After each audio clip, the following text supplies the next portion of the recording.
I'm a bit like Guy Martin. I do need a cup of tea on the go when I'm working. So sup up, let's crack on.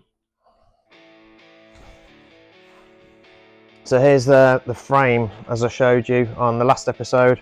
Bottom bracket already fitted, mech mount already fitted, and we've got the rear brake hose already through there. What I'm going to do today is going to get the seat post in, because I don't really want to hold the frame in the clamp there. So I'm going to get the seat post in and then pop the head bearings and knock myself out, have the head bearings and the fork in just to get started. And I might even give you a sneaky peek at the saddle that I've got for this bad boy. So really loose fit there. I don't really want to clamp up the carbon on the frame. So the person I bought this off, they obviously bought a frame from OG Evkin, which you'll find on AliExpress. Not personally the way I wanted to go. I think no warranty in this country, no CE marking, and definitely the last thing you want on your bike at high speed is the frame giving way. It's so fundamental to your safety. That's why I chose to go with a second-hand frame from eBay as opposed to a brand new Chinese one off AliExpress. So this is the Giant Defy Advance 2. It's carbon fibre all the way through. Mine's a size small. It's got the UCI markings on it here. So it's UCI legal. Not that that matters too much to me, but it might do at one point. Who knows?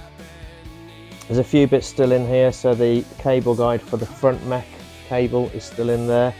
The one for the rear mech doesn't appear to be in there, so we'll see what happens when we get to that. Could be interesting, could be a bit of a time suck.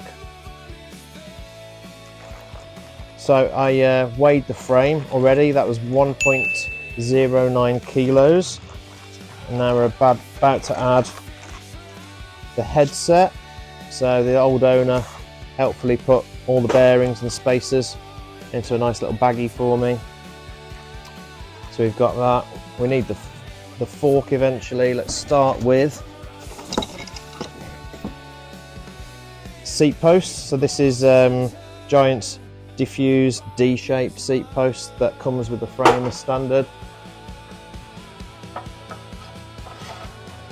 Just pop that in, and within my bag of bits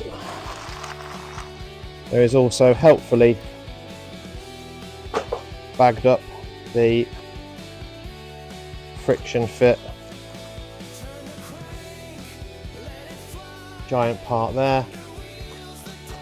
Oh, of course, with that rubber weather seal. So let's get that rubber weather seal on first.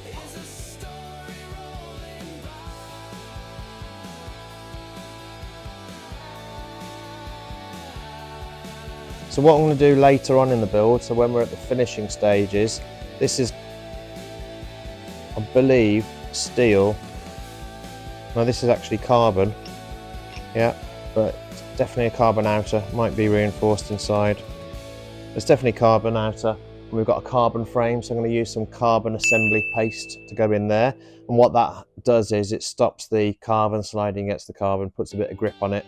I did have on my Giant Revolt gravel bike problem with the seat post slipping down into the frame as I was riding, until I put loads of assembly paste on there to stop that happening.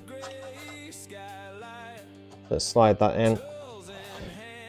And the way this works is, as you tighten it up, it offsets and flares and grips onto the seat post.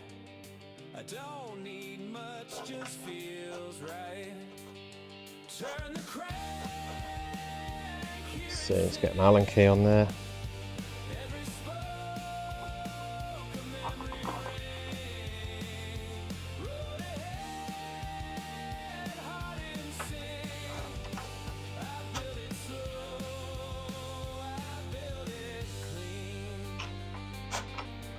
I'll just pop it in at a useful height for the moment.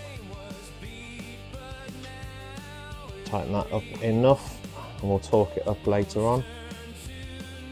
And we're finalising the finish.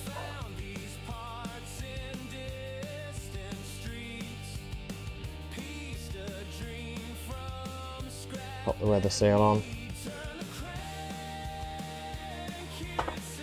Should we give that a quick weigh in? See what it comes to.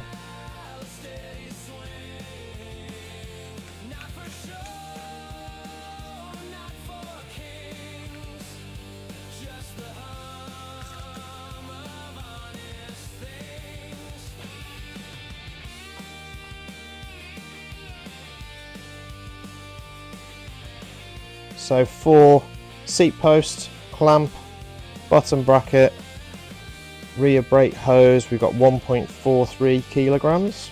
I'll keep doing this as we go through the build, keep adding parts to it, and I'll keep weighing it. And let's give that a twist, and I can clamp this up by the seat post.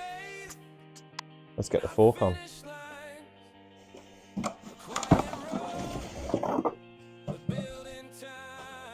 So the old owner helpfully left the brake hose in on the fork for me, and we've got the bolt through axle on the front there.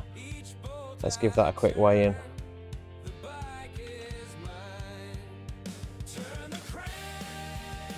I know we could just take the frame with it on, but I'll include the head race, so let's...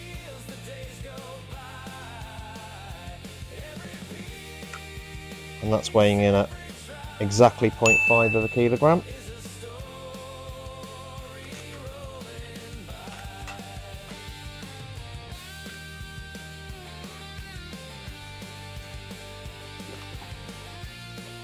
That's going to slide up in here. We need the races and the stem.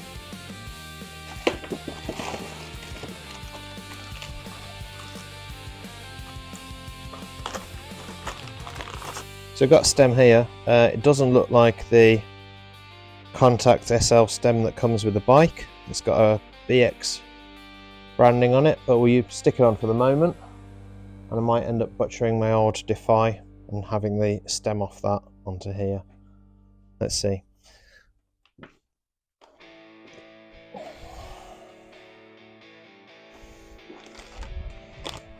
Okay, so in terms of bits,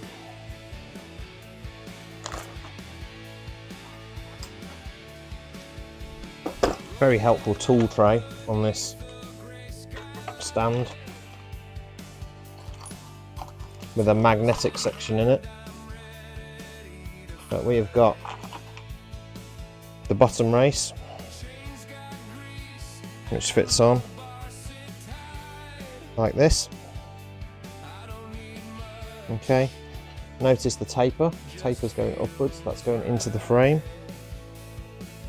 So I'll slot in here, flat side down.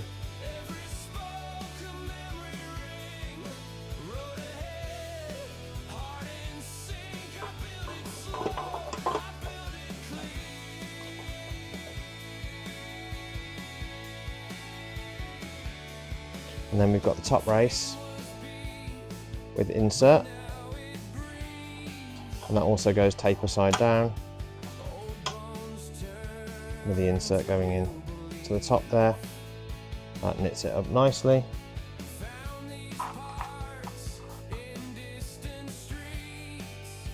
And we can start adding our spacers on here. The only pain in the butt with this is you've got to hold the fork in by hand. And we've got the giant stacking style spacers. They've got a gap for cable routing on, but we won't use that on this bike build.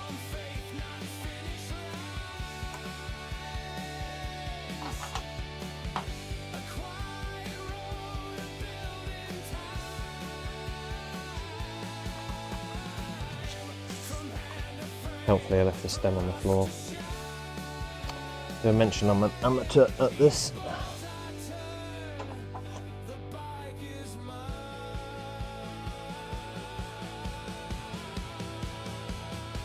Star nut or whatever they call it nowadays is already in. We just need the top cap.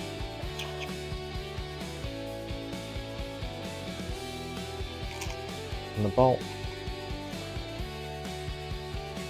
So again, it's not going to be a final fit on this, but just give us enough to work with.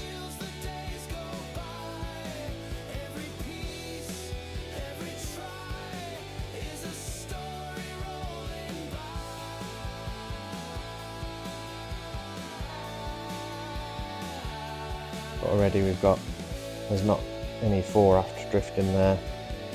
Nice tight clearance here and here. Turn smoothly. Okay, let's put a bit more of a weight on the here, so let's nip that up and hold it horizontal. There we go, starting to look like a bike. Okay, so that's pretty easy. Yeah, let's go and get the saddle. There it is from our friends at AliExpress. So we've got the Riot 3D printed carbon bike saddle, ultralight racing seat, 115 grams supposedly. Did come a little bit crushed in the box, but this arrived from AliExpress in 6 days from when I ordered. No customs or anything to pay on it. It was around £35 including delivery. I've got to say, it is one pretty looking saddle.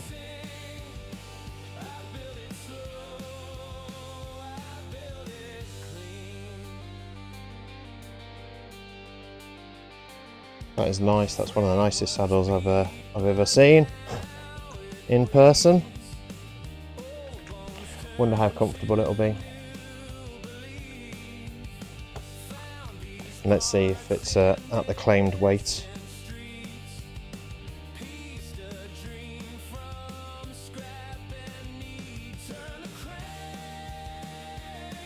Well, it doesn't weigh anything according to this.